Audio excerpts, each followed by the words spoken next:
हाँ जी, नमस्कार दोस्तों, कैसे हो सारे आप सभी को। नमस्कार, प्रणाम, सत श्री अकाल, जय माता जी की, जय हिंद। देखो दोस्तों, बहुत सारे बच्चों के कमेंट आ रहे थे कि सर बताइए सीईटी क्या है, और हो सकता है आपने बहुत कुछ ने जान चुके होंगे सीईटी क्या है, और जो नहीं जान चुके हैं उनको अब समझा देंगे। वैसे कोई लंबी चौड़ी कहानी नहीं है, मैं एकदम शॉर्ट में से एकदम स्पष्ट एकदम शॉर्टकट में बता दूंगा कि दिस इज सीईटी। सीईटी एक एग्जाम है, कॉमन एलिजिबिलिटी टेस्ट, एकदम कॉमन। सीईटी जो है वो 2 एग्जाम होंगे साल में। 2 कौन कौन से? एक तो वो है क्योंकि हमारे कितनी भर्तियां आती है, कुछ भर्तियां 10वीं लेवल की आती है, कुछ भर्तियां 12वीं लेवल की आती है। अब लगभग भर्तियां 12वीं लेवल हो चुकी है, जैसे पहले राजस्थान पुलिस 10वीं लेवल थी, अब 12वीं होगी। कुछ भर्तियां ग्रेजुएशन लेवल आती है। भर्तियां 3rd ग्रेड जितनी भी भर्तियां हैं लगभग, कुछ को छोड़ के, वो सारी अंडर सीईटी आ गई। आरपीएससी जो है ना, आरपीएससी पहले आरपीएससी जो है ना 3rd ग्रेड टीचर की भर्ती आरपीएससी लेती थी। 2010 का अंतिम पेपर लिया था उसने। उसके बाद में उसने कहा कि देखो भाई, हमारा यही काम बहुत है, लोड बहुत है, 3rd ग्रेड जो है थे कोई और विभाग बढ़ा के दे दो, मानना 2nd ग्रेड ऊपर की भर्तियां दे दो। आरपीएससी जो है वो 2nd ग्रेड से ऊपर की भर्तियां लेती है, तो आरपीएससी की किसी भी भर्ती में सीईटी लागू नहीं है। जैसे आप कहो कि एसआई की भर्ती आरपीएससी लेती है, उसमें लागू नहीं है। एलडीसी भी 2 है, एक आरपीएससी लेती है, एक अधीनस्थ बोर्ड लेता है। तो वैसे 2nd ग्रेड वगैरह इनमें, फर्स्ट ग्रेड है, आरएस है, इन किसी में भी सीईटी लागू नहीं है। सीईटी उसके लिए लागू की गई जिन भर्तियों में भीड़ बहुत ज्यादा है। शॉर्टकट में मैं आपको बताऊं, जैसे राजस्थान पुलिस 17 लाख, सरकार की व्यवस्था बढ़ाने की सबसे बड़ी समस्या, फिर पेपर आउट हो जाते हैं क्योंकि तहसील स्तर तक पेपर आ जाते हैं, तो वहां आउट होने के, उनको रोकने के लिए एक प्रकार से सीईटी किया। अब आप कहोगे सर उससे कैसे रुकेगा, वो भी समझाएं। तो सीईटी 2 प्रकार से होगी। कैसे? एक तो होगी ग्रेजुएशन लेवल पे और एक होगी 12वीं लेवल पे। तो ग्रेजुएशन लेवल की जो सीईटी है, देखो उसका टाइम टेबल यह है, दिसंबर में होगी, और जो 12वीं लेवल है वो फरवरी 2023 के अंदर होगी। दोनों भर्तियां, ठीक है। यानी अधीनस्थ बोर्ड जो भर्तियां करवाता है उन भर्तियों में सीईटी लागू हुआ है, यानी एक प्रकार से 3rd ग्रेड की भर्तियों में लागू हुआ है, और इसमें भी नॉन टेक्निकल में लागू हुआ, टेक्निकल जैसे जेईएन वगैरह में लागू नहीं हुआ है। सर वैलिडिटी, पहले तो ये समझो कि सर ये क्यों लिया जा रहा है। मैं अगर आपको शॉर्ट में बताऊं, जैसे कितने बच्चे हैं, टोटल 17 लाख है 12वीं पास लगभग, जैसे अभी राजस्थान पुलिस में हुआ 17 लाख का पेपर करवाना क्या आसान है, तो एक बार ही करवा दें, फिर पेपर आउट हो जाते हैं क्योंकि पेपर तहसील स्तर तक आ जाते हैं। अब क्या है, एक कॉमन टेस्ट लिया आपका कि एक थरो टेस्ट ले आ जाओ, सारा का सारा आ जाओ। जब थे वो पेपर लियो, किंग आई तो भाई 55% बनाएगा, किंग आई 50% बनाएगा, किंग आई 60 बनिया, किंग आई 80 बनिया, किंग आई 90% बनिया पेपर के अंदर, ठीक है। अब सारा ले लिया, आ गए को नहीं कथन कितना मिनिमम कितने मार्क रखे गए ये भी नहीं बताया आपको। जैसे आपको बताया गया कि रीट में जो 60% लेके आएगा वो एलिजिबल होगा रीट मैन के लिए, लेकिन यहां हो सकता है आपको ऐसा कुछ न बताया जाए, हो सकता है बताया भी जाए, क्योंकि मैं हरियाणा के आधार पे आपको बताऊंगा कि हरियाणा में क्या चलता है और राजस्थान में क्या हो सकता है, क्या सिलेबस हो सकता है। देखो, अब ये टेस्ट दे दिया, अब जैसे राजस्थान पुलिस की भर्ती सीईटी के अंदर आएगी। अब राजस्थान पुलिस का जैसी भर्ती आई तो आपसे ये कहेंगे कि देखो भाई 17 लाख को पेपर ले लियो, अब दोबारा 17 लाख को मार लेना, उधर ही मूड को नहीं। मैं आ चाहवा कि 5000 पोस्ट आई है तो बिंगा में 5 गुना बुला लिया, 15 गुना बुला लिया। मान लो कि वो 15 गुना बुलाए, कि 15 गुना पेपर करा लिया, कितना, यानी लगभग 15 यानी 75,000 बच्चों को बुला के पेपर करवाएगी। तो 75,000 कौन से बुलाएंगे सर, फॉर्म तो 17 लाख है ना। वो ये कहेगी, इन्नू देख लेगी बा, या तो वो ये बोल देगी कि जिसके 78% से ऊपर है वही राजस्थान पुलिस का फॉर्म भरेगा। समझ गए बात को? यानी 15 गुना तक वो अनुमान लगा लेंगे, अनुमान लगा के कह देंगे कि जिसके 60% से ऊपर है वो भर दे राजस्थान पुलिस के फॉर्म, और इनका फिर हम पेपर लेंगे, उनका भी पेपर होगा। ये नहीं है कि इसके आधार पे। अब आप कहोगे कि सर इसमें नंबर ज्यादा लाना जरूरी है क्या? बिल्कुल जरूरी है। क्यों? क्योंकि इनमें वरीयता के आधार पे तो होगा।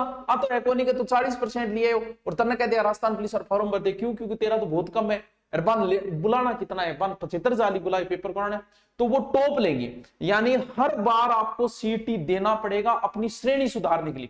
जैसे रीट वाले को नहीं देना है, जैसे रीट वाले का 60% हो गया, ये 1 साल के लिए माने, जबकि रीट वाला 3 साल 7 साल करते, 1 साल में जितनी भी भर्तियां आएगी उन सब में फिर अगली साल फिर देना पड़ेगा। तो श्रेणी सुधार है एक प्रकार, यानी तेरे टॉप लाना जरूरी है, इसलिए हर बार तुम्हें देना पड़ेगा सीईटी। टॉप आएगा, टॉप में आएगा, टॉप वालों को बुलाएंगे वो। समझ गए बात को? यानी ऊपर से बुला लेंगे कि ऊपर वाले 75,000 को बुला लिया, या फिर 19 कर देंगे 60% ऊपर वाले आ जाओ, 50 से ऊपर वाले आ जाओ, 40 से ऊपर आ जाओ, यानी उनको टॉप लेके उन टॉप का फिर पेपर करवा के फिर मेरिट, यानी बार बार। इससे क्या हुआ कि 2 पेपर जहां हो जाते हैं बच्चों, वहां आउट होने की संभावनाएं कम हो जाती है। जैसे ग्राम सेवक का पेपर आउट नहीं हुआ, क्यों नहीं हुआ? क्योंकि 2 पेपर है, टापर पहलो खरीद ले, मान लो रिपराधी जुगाड़ बिठा ले, सोचा दूसरों मिले नहीं। अब रीट का आउट नहीं होगा, क्यों नहीं होगा? क्योंकि पहला पेपर तो कॉमन हो गया, उसके लिए पैसे कोई देगा नहीं। दूसरा पेपर सिर्फ जयपुर में करवा देगी। जैसे 75,000 बच्चों को अगर पेपर करवाना है तो सरकार जयपुर ही करा देगी। अब संभाग स्तर पे हो गया, बड़े स्तर पे हो गया, वो पेपर आउट नहीं होते, तो इन इस सीईटी से पेपर आउट होने की संभावनाएं भी क्या हो जाती है, कम हो जाती। अब बता दिया कि अब आपको पता होना चाहिए कि कौन सी भर्ती ग्रेजुएशन लेवल पे है और कौन सी भर्ती जो है वो ग्रेजुएशन लेवल पे नहीं है।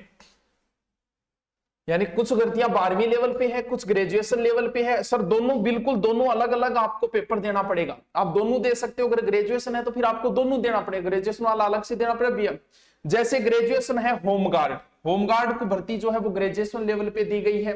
पटवारी ग्रेजुएशन लेवल है, कनिष्ठ ग्रेजुएशन लेवल है, महिला पर्यवेक्षक ग्रेजुएशन लेवल पे है, उप जेलर और छात्रावास अधीक्षक। छात्रावास अधीक्षक में भी 2 है, 3rd ग्रेड और 2nd ग्रेड। 2nd ग्रेड वाली ग्रेजुएशन लेवल पे आ गई, या लगभग आप यही पेपर दे रहे हो। फिर 12वीं लेवल की बात करूं, वनपाल। सर ये जो वनपाल है इसमें लागू है क्या? नहीं, नियम जब भी बनता है तो उससे पहले वालों पे कभी नहीं लगता। जैसे आज गाड़ी गलौज के लिए कोई नया नियम लगे तो आज से कल जिसने गाड़ी दी थी उस पर वो नियम लागू नहीं होगा, उसको पहले वाली गाड़ी के अधीन मिलेगी सजा। तो वही बात है, तो वनपाल आ चुकी है तो इसमें सीईटी का नहीं लागू है। आगे अगर वनपाल आएगी उसमें लागू होगा। जैसे वनपाल 12वीं लेवल, मान लो आप वनपाल की तैयारी करो, छात्रावास अधीक्षक लिपि ग्रेड 2nd, जमादार ग्रेड 2nd है, कांस्टेबल है, ये 12वीं लेवल की भर्तियां है। मान लो कि आप कांस्टेबल लगना चाहते हो, अगला अभी आगे भर्ती आएगी तो आपको सीईटी देना पड़ेगा। सीईटी देखिए आप कांस्टेबल में बैठोगे, फिर 17 लाख को सरकार नहीं बुलाएगी, सरकार का माथापची बंद, और सरकार सिर्फ बुला के एक जगह जयपुर बड़े बड़े संभागों में पेपर करवा दी, पेपर आउट नहीं होंगे, ईमानदारी से पेपर होने शुरू हो जाएंगे। अब बात करें हम कि सर सिलेबस क्या रहता है। देखो बच्चों, अभी तक कुछ डिसाइड नहीं, लेकिन आपको एक बात पहले ही बताई कि ये तो आपका कॉमन टेस्ट है। कॉमन टेस्ट का मतलब ये कि आपसे सब कुछ पूछेंगे। सब कुछ का मतलब इस सीईटी में आपके हिंदी आएगी, इस सीईटी में आपके इंग्लिश आएगी, इसमें आपकी मैथ आएगी, इसके अंदर आपकी साइंस आएगी, इसके अंदर आपका जीके आएगा, क्योंकि आपसे कॉमन टेस्ट लिया जा रहा है, आपकी ऑल ओवर जानकारी ली जा रही है कि आपको कुछ कितना कुछ आता है। अब मैं एक बार बात कर लूं हरियाणा की कि सर हरियाणा सीईटी में क्या सिलेबस आता है। देखो हरियाणा सीईटी में पहले 100 नंबर का पेपर होता था, अब 95 का कर दिया। बोलो 5 नंबर कुछ फायदा वगैरह देना हो किसी को, खेल वगैरह, उसके यानी 100 मान लेते हैं, पहले 95 100 थे, 95 कर दिए, ठीक है। उसमें बताए गए हिंदी भी आती है, रीजनिंग भी आता है, और उसके अंदर कंप्यूटर तक भी आता है। 7-8 क्वेश्चन कंप्यूटर के भी आते हैं, 7 से 8 क्वेश्चन हिंदी के, फिर रीजनिंग के भी आते हैं, और जीके हरियाणा जीके स्पेशल आता है 100 में से 25 नंबर का लगभग। इसका मतलब राजस्थान जीके हमारे यहाँ सीईटी के अंदर भी स्पेशल आएगा, तो राजस्थान जीके भी इसके अंदर, साइंस भी आई है।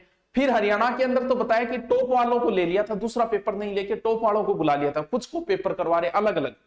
हमारे यहाँ यही मानो कि दोबारा पेपर लेगी, हो सकता है टॉप वालों को भी दे दे ज्वाइनिंग, लेकिन मान के चलो कि दोबारा पेपर भी ले सकती है टॉप वालों को। जैसे 5000 पद आए तो वो 50,000 का पेपर करवा के उनमें से 5,000 को नौकरी लगा देगी, ताकि सरकार की अव्यवस्था न हो, 50,000 का आराम से व्यवस्था कर ले। समझे? अब बताइए कोई समस्या रही आपके? सीईटी के बारे में मैंने टोटल बता दिया, आपको सीईटी की पूरी जानकारी दे दी। यानी आपको सीईटी देनी पड़ी, आप 12वीं लेवल हो तो भी आपको देना पड़ेगा। 1 साल के अंदर 12वीं लेवल पे जो भी भर्तियां आएगी 3rd ग्रेड की, और उसी प्रकार से आप ग्रेजुएशन हो तो भी आपको देना पड़ेगा सीईटी, और इसमें आपको हर बार देना पड़ेगा ताकि आपकी रैंक का सुधार हो और आप टॉप के अंदर आओ, फिर टॉप वालों को बुलाया जाता है वो। अब बात यही कि सर क्या ऑनलाइन ऑफलाइन बैच चल रहे हैं? क्या बिल्कुल चल रहे हैं। ऑफलाइन भी बैच शुरू कर दिए हैं सीईटी के, ऑनलाइन भी बैच शुरू कर दिए। अगर आप ऑनलाइन करना चाहते हो तो सीईटी का मात्र 3,999 रुपये में किया गया, एकदम कम फीस, क्योंकि इसमें सारे सब्जेक्ट हैं और इंडिया जीके भी हो सकता है, अभी तक नहीं आया कन्फर्म, लेकिन हरियाणा में है इंडिया जीके तो हो सकता है हमारे यहाँ भी इंडिया जीके जोड़ दे। राजस्थान जीके तो कन्फर्म होगा, हिंदी इंग्लिश कन्फर्म होगी, मैथ कन्फर्म होगी, साइंस लगभग मान के चलो होगी, कंप्यूटर भी कंप्यूटर कह नहीं सकते, लेकिन मान के चलो हो सकता, कॉमन टेस्ट है ये, सब कुछ पूछा जाएगा, 5-10 क्वेश्चन सारे ही। तो सीटी कैसे, अब दुरीना डाउनलोड करोगे, यही राजस्थान पे क्लिक करते ही राजस्थान सीटी लिखा मिलेगा और यहां से सीधा आपका बाय नाउ हो जाएगी। फिर भी कोई समस्या आए तो आप कॉल वगैरह करके जो दुरीना पे नंबर दिए गए वो। तो ठीक है दोस्तों, आपको सीटी की जानकारी कैसी लगी, अब भी किसी को कंफ्यूजन हो तो कमेंट कर दीजिएगा, हम आपको जानकारी कमेंट के माध्यम से दे दी जाएगी। Okay, thank you.